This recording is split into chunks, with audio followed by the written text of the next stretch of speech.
Welcome back to the Arsenal podcast. My name is Costa.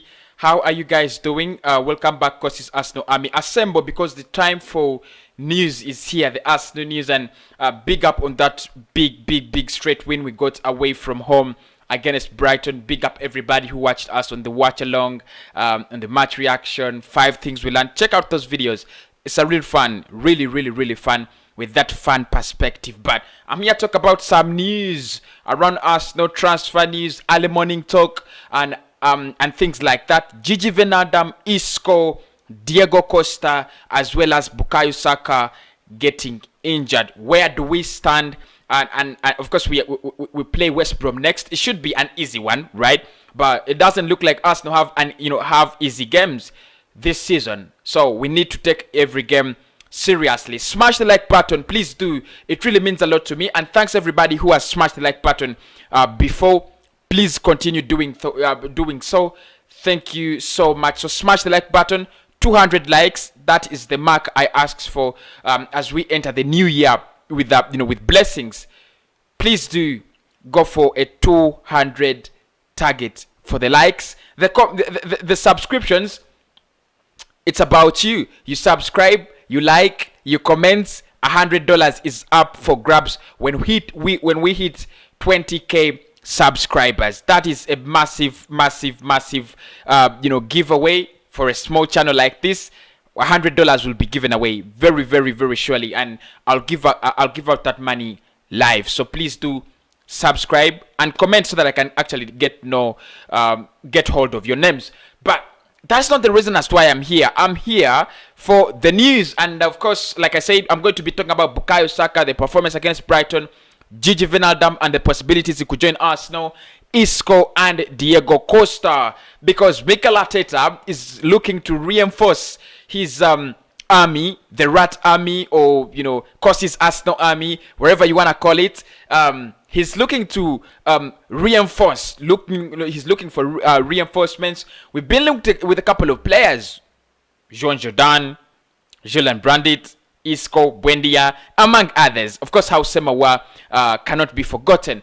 But today, I want to talk about Gigi Wijnaldum and Isco. So let me start with Isco. ESPN did confirm actually that Arsenal are interested in going for a 6-month loan deal for Spaniard maestro Isco. Now, I don't know whether he's still a maestro, but I will call him maestro. I will address him as a maestro because for me, I still believe in him. I still believe he is that wonder kid that, I saw at Malaga 7 years ago. But the problem is Madrid would want us to buy him. And that is where the problem is going to be, because as he's 28, probably the problems already we have with signing old players at an old age. 28, 29, 30. These players do not have a resale value. These players do not have any hope of leaving the club if things fail. So if we go for Isco on a 6-month loan, and Real Madrid want us to buy him on a permanent contract, that could be a little bit jiggy. But there are also reports that he would go for a deal for Sevilla, but I don't see Real Madrid selling to Sevilla. The fact is, Sevilla are almost in a title race, top 4 race with Real Madrid. So I don't see anyway. Real Madrid will be sending Isco to Sevilla this season. Yet they are in in that title race. Top 4 is a title race, isn't it? At least for Real Madrid and Barcelona this season, who have not actually been doing so well. So Isco, we want a loan deal. It has been made officially, noted that Arsenal would want to go for a loan deal for 6 months until the end of the season. For the man himself, Isco, of course, with an option to buy. That makes sense. For me, that makes sense. It's a good deal, by the way. You go for 6 months for Isco. You clear out players, and you clear out the squad in the summer. If he has done well, bring him in for 2 years, 3 years. If he has not done well, let him go back to Real Madrid with Dani Ceballos, who I think Mikel Arteta should not lie to us that he's doing well. He needs to go back to Real Madrid at the end of the season.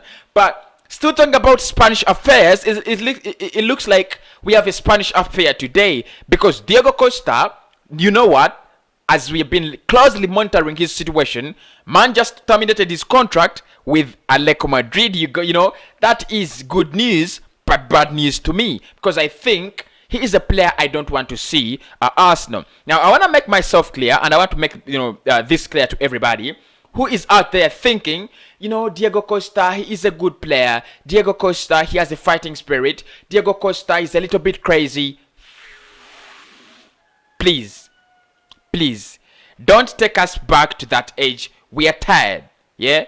We are really tired of fighters. We need players with tenacity. We need players with zeal. We need players with a fighting spirit. Someone like a Gabriel Martinelli, someone like a Bukayo Saka. That kind of spirit. It is not over until it's over.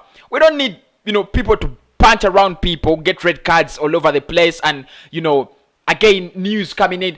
Oh, the dressing room is torn apart. The dressing room is torn apart. We don't want that, do you? So I think Diego Costa, however much he might be coming on a free transfer, it's going to be an expensive deal. That's the first thing. As a free transfer, he's going to ask for a lot of money as sign-on fee. Secondly, he's going to ask for a lot of money in terms of wages because we have gotten him on a free transfer.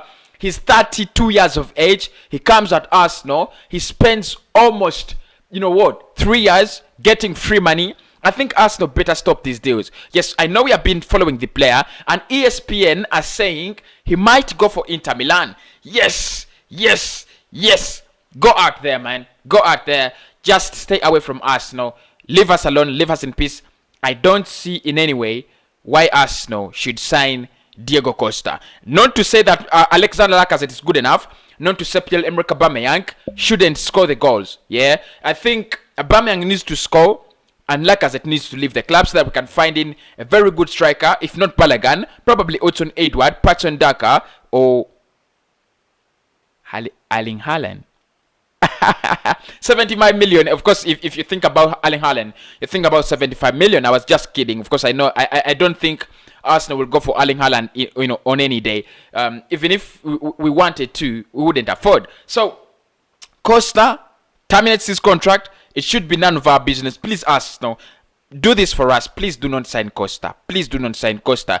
But let us talk about Bukayo Saka's injury update, because it looks like the young man hurt his ankle, and ankle injuries, knee injuries, which other injuries are quite tricky? Thigh injuries?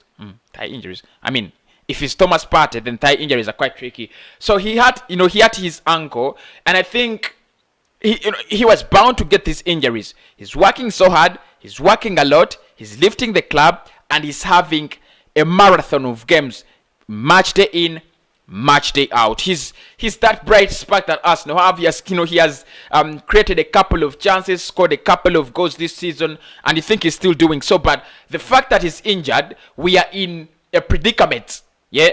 Look at Pepe replacing Bukayo Saka. Can't even come anywhere near. But probably the competition the young lad has been providing to Nicola Pepe will actually open his eyes and try to show him that Pepe, this young boy is going to take your place if you do not pull up your socks. So let us try to closely monitor Bukayo Saka's injury situation.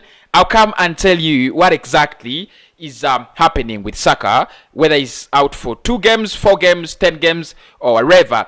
But I want to talk about the performance yesterday, because I've talked about it already in the 5 things we learned. I talked about it in the match review. I talked about it in the previous videos. I still want to talk about it in this video. I think that was a pathetic, nice performance in the second half. We were so ridiculous at half time. Yves Bissouma getting the better of the midfield, bossing around, pocketing El Nene and Xhaka, and I was like, not again, Arsenal, not again. So, but we improved in the second half, driving that ball forward and trying to create some chances, which we did successfully manage to create. However, we didn't score. We only scored one of them. My concern, though, is not with the chances or anything. My concern is look ahead Arsenal. We have Brighton coming up. We have Newcastle coming up. Brighton and us and Chelsea, those are the harder fixtures. West Brom under fucking Sam Allardyce should be beatable. Yeah, I know they're gonna. I know he's very good at hunting down the big vampires, but Arsenal is way bigger a vampire to be hunted down by Sam Allardyce at this time. So we need to beat West Brom. We also need to beat Newcastle. I don't know how we are going to do that, win 4 games in a row, but if we can do that, it looks like our chances of coming back in the in the fight of top 3, top 4, top 5 are a little bit more realizable, because the fact is, now I don't want to say this, but I'll say it. We are 6 points. We are 6 points behind that team in position 5, Aston Villa. They have 2 games in hand. Do not forget and do not make any mistake. Do not make a mistake. But I still think we can get up with Villa. Please do subscribe, like the videos, and subscribe.